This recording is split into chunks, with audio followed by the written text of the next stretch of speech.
umat Nabi kita, artinya orang Islam, berkelompok-kelompok sampai 73 kelompok. Ini satu aja yang selamat, yang lainnya ke neraka. Karena ini umat Nabi kita, ke neraka tentu ada kekal dalam neraka, pasti dibantu. Ya Tawwab tub alaina. Yang ke-69 dan yang ke-70 dari Asmaullah al-Husna ialah Al-Qadir, yang ke-70 Al-Muqtadir. Al-Qadir dan Al-Muqtadir. Al-Qadir huwa alladhi yakhtari'u kulla mumkin mawjud ikhtira'an yatafarradu bih wa yastaghni bihi an muawanati ghairihi wa huwa alladhi in sya'a fa'al wa in sya'a wa in lam yasha' lam yaf'al. Al-Qadir artinya yang kuasa, yang kuasa mencipta tiap-tiap yang mungkin ada, akan sebagai mencipta yang bersendiri dia dengan mencipta itu, dan tidak perlu pada mencipta itu pertolongan orang lain, dan dialah yang bila hendak berbuat dia berbuat, bila tidak hendak berbuat dia tidak berbuat. Nah, itulah Al-Qadir. Dia yang punya kemampuan, kekuasaan untuk mencipta apa yang dicipta, yang mungkin. Yang mungkin. Mungkin itu artinya boleh kadada, boleh ada. Dan dia sendiri tanpa ada perlu kepada bantuan siapa jua pun. Nah, itu Al-Qadir. Secara ringkas diartikan yang maha kuasa. Yang maha kuasa, Al-Qadir.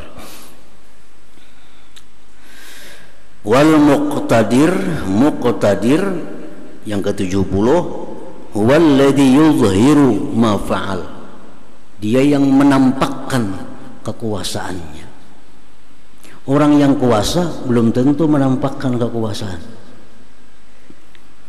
Al-Qadir dia kuasa, tapi bisa dia kadang menampakkan kekuasaannya. Dia punya kemampuan, tapi bisa kadang menampakkan kemampuannya.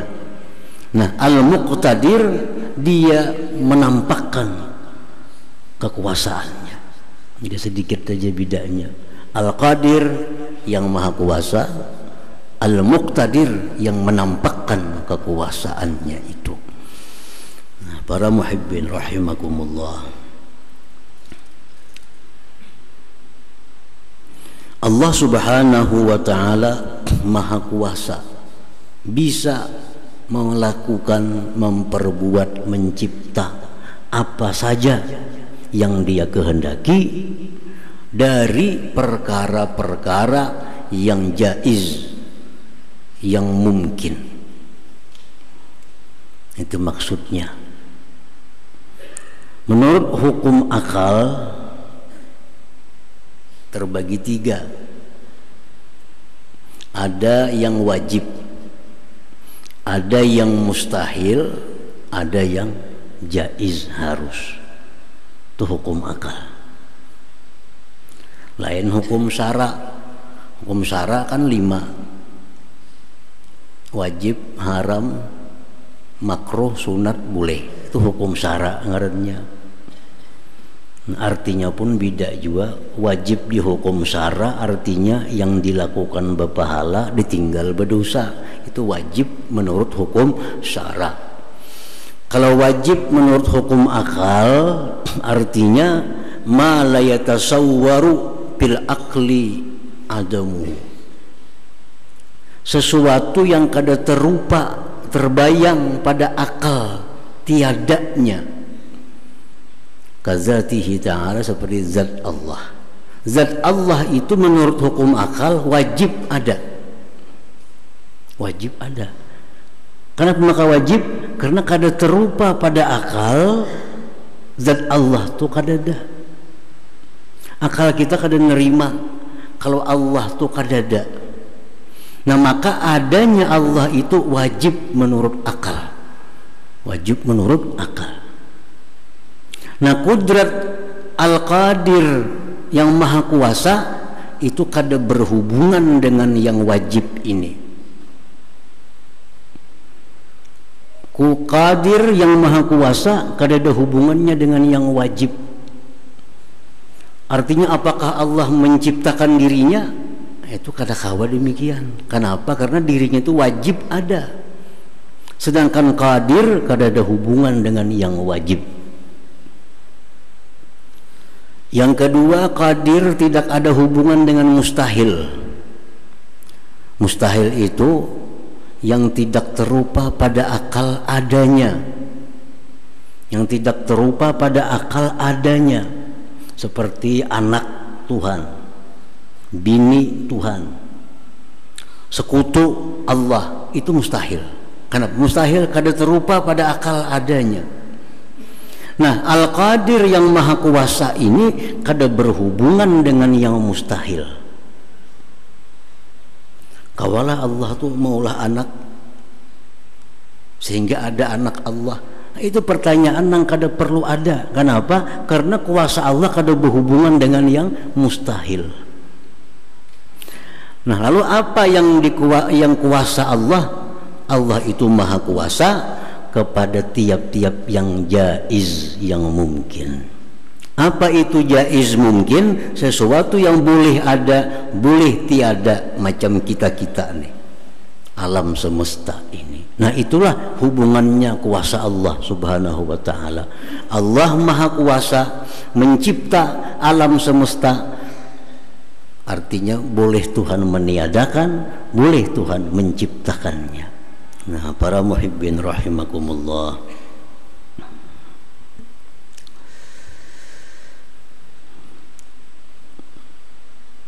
jadi Al-Qadir Allah yang maha kuasa atas tiap-tiap sesuatu. Sesuatu apa? Sesuatu yang jaiz. Sesuatu yang jaiz. Bukan yang wajib ada, bukan yang mustahil. Tetapi Allah itu maha kuasa menciptakan sesuatu yang jaiz, yang mungkin. Para muhibbin rahimakumullah, warada fil Quran ismullah Al-Qadir sab'u marrat. Di dalam Al-Quranul Karim disebut nama Allah Al-Qadir ada 7 kali. Lalu karena Al-Qadir ini ada dalam Quran, maka kita wajib percaya bahwa ini Al-Qadir asma daripada nama-nama Allah subhanahu wa ta'ala, karena di Quran. Minha setengahnya di dalam Al-Quranul Karim yang menyebutkan nama Allah Al-Qadir, qauluhu ta'ala, firman Allah ta'ala, qul huwal qadiru ala an yab'atha alaikum azaban min fawqikum aw min tahti arjulikum aw yalbisakum syi'a wa yuzika ba'dakum ba'sa ba'd ila akhir ayat. Artinya, katakan wahai Rasulullah kepada umat engkau, sampaikan, dia Allah kuasa. Nah, Qadir, dia Allah kuasa mengirim atas kalian azab. Allah tuh kuasa mengirim azab kepada kita dari atas. Allah kuasa mengirim azab kepada manusia ini mulai atas dikirim, seperti yang dikirim Tuhan kepada pasukan Abraha. Pasukan Abraha, burung ababil membawa batu-batu kerikil jahanam dijatuhkan kepada mereka. Ini Allah kuasa mengirim azab kepada manusia yang menentang Allah dengan azab mulai atas atau dari bawah. Allah kuasa mengirim azab dari bawah seperti yang dikirimnya kepada Qarun. Nah, Qarun itu dari bawah, bumi menghisap, nah, menyedot Qarun, sehingga Qarun dan istananya dan hartanya semuaan disedot oleh bumi. Nah, ini Allah mengirim azab mulai bawah. Dan dia Allah itu kuasa menjadikan kalian berkelompok-kelompok, bermazhab-mazhab, bergolongan-golongan. Allah jadikan kita ini berkelompok-kelompok, berpartai-partai, bergolongan-golongan, bermazhab-mazhab. Nah, ini satu bentuk ujian Allah. Dan dia Allah kuasa menjadikan kalian berperang saudara. Nah, dalam ayat ini Allah menjelaskan tentang kekuasaannya mengirimkan azab kepada manusia dengan 4 macam jenis azab. 1, azab turun dari atas kayak pasukan Abraha. 2, azab turun dari bumi dihisap macam Firaun, Qarun. Nah, Qarun bisa Allah jadikan azab itu berupa manusia berkelompok-kelompok, kada menyatu, artinya itu azab juga. Kita aja sarumah lain mazhab, nyaman lah di rumah. Kita nih sarumah nih lain mazhab, itu azab. Nah, saya kong berkunut, saya kong kada, maka sarumah. Nah, saya kong betahlil, saya kong kada hendak betahlil. Nah, itu azab dari Allah. Allah kuasa mengirim azab berupa itu. Dan yang keempat, Allah menerangkan kuasa mengirim azab berupa perang saudara sesama muslim, artinya. Nah, para muhibbin rahimakumullah, Rasulullah sallallahu alaihi wasallam bersabda, da'autu rabbi ayyadfa'a an ummati arba'a farafa'a anhum musnatain wa aba ayyarfa'a sanatain. Tadi Allah menjelaskan kemampuan kekuasaannya mengirim 4 azab tadi, 4 jenis azab. Lalu ujar Nabi kita, aku mau usul berdoa kepada Allah bahwa Allah jauhkan daripada umatku 4 macam azab itu. Karena Nabi kita mendengar bahwa Allah itu kuasa mengirimkan azab seperti demikian tadi, lalu Nabi kita minta kepada Allah supaya umatku jangan diazab dengan azab yang 4 macam tadi, macam Abraha, macam Qarun, berkelompok-kelompok, kada menyatu, dan perang saudara. Lalu ujar Nabi kita, Allah izinkan aku minta 2, tapi aku kada diizinkan minta 2 yang lainnya. Yang diizinkan Allah, permintaan Nabi itu adalah azab dari atas. Artinya dijamin umat Nabi kita ini kada akan ada azab macam Abraha itu. Kayak apapun umat Nabi kita ini ingkarnya kepada Allah, itu sudah dijamin melalui permintaan Nabi kita, kada akan ada azab pengiriman burung ababil itu. Nah, selamat kita dari situ. Yang kedua yang diterima Allah, permintaan Nabi kita ini dihindarkan dari azab dihisap bumi. Artinya bahwa umat Nabi kita ini bagaimanapun ingkarnya kepada Allah, kada akan diazab macam Qarun. Qarun itu tiap hari sampai sekarang masih turun terus ke dalam bumi sampai hari kiamat dihisapnya. Nah, ini dijamin oleh Allah karena doa Nabi kita bahwa umat Nabi kada akan bakal dikirim azab macam Qarun tadi.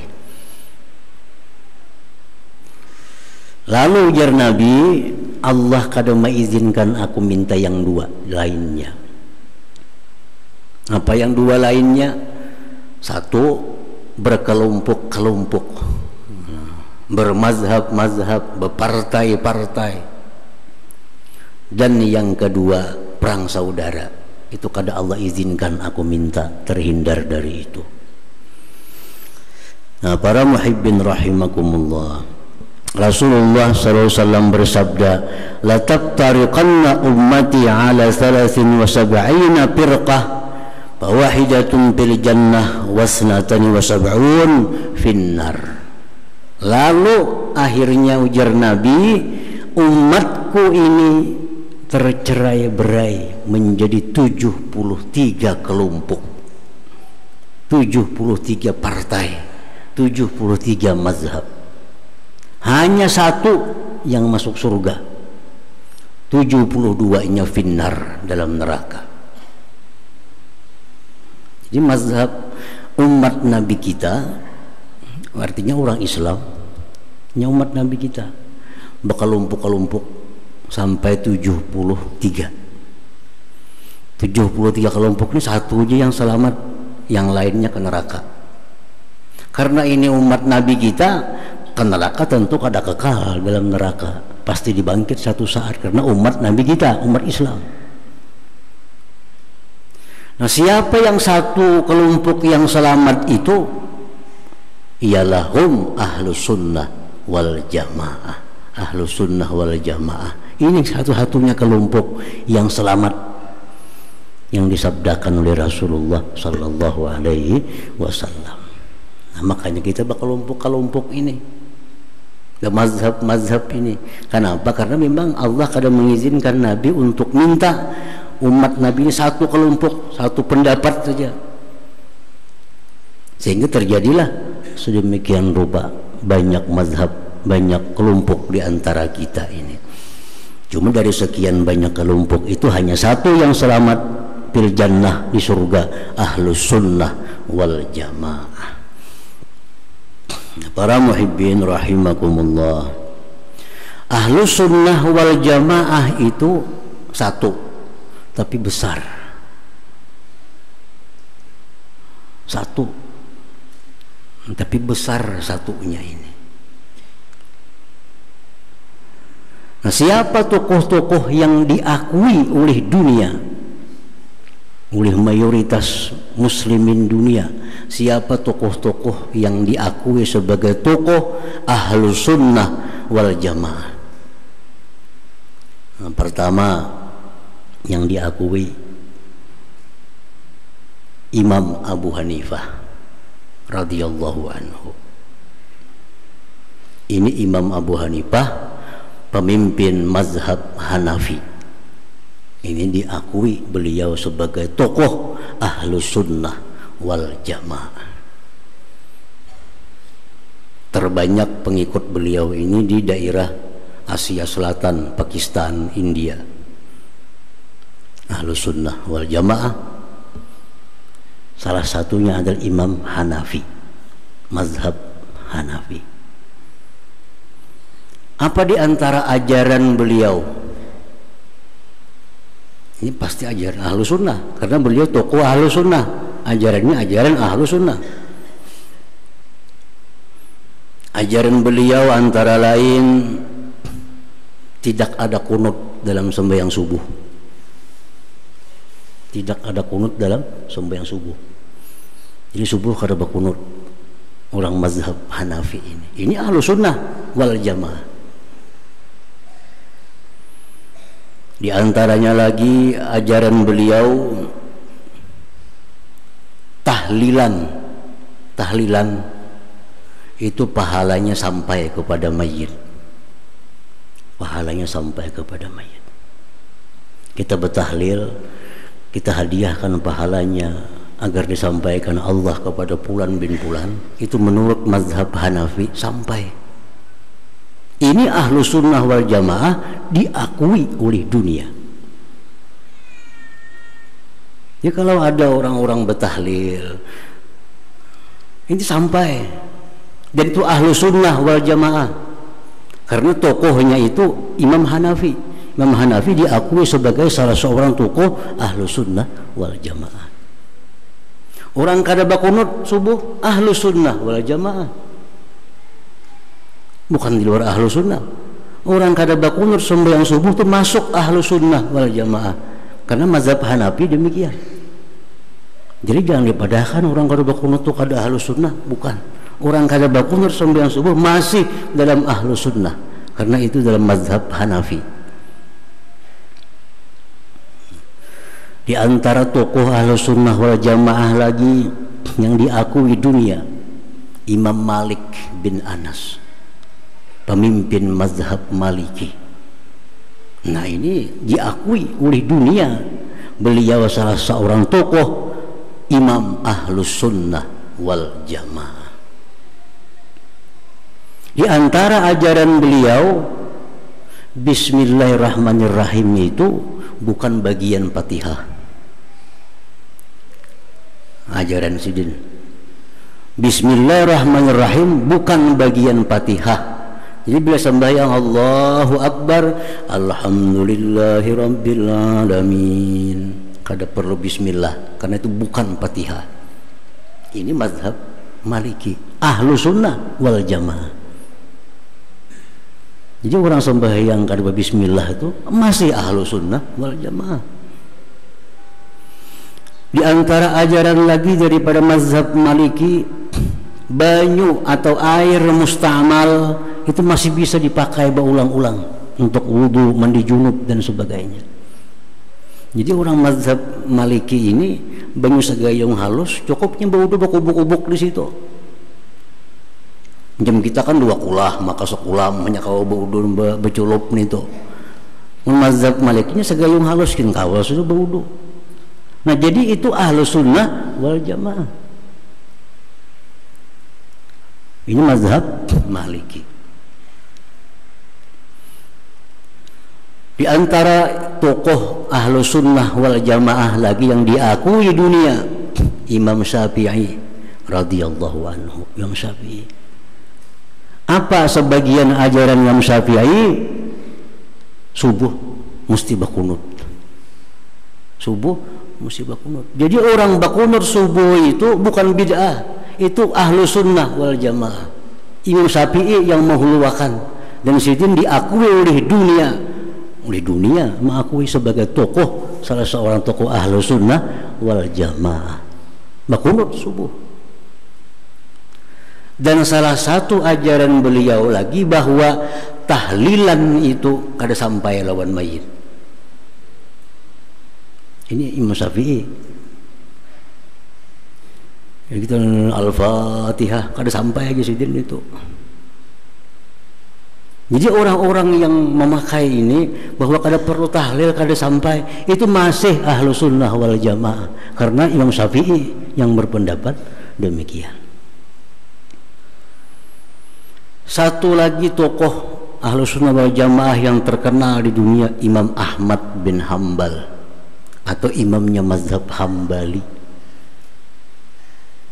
Nah, di antara ajaran beliau tidak ada kunut subuh. Antara ajaran beliau lagi sembahyang berjamaah itu wajib hukumnya.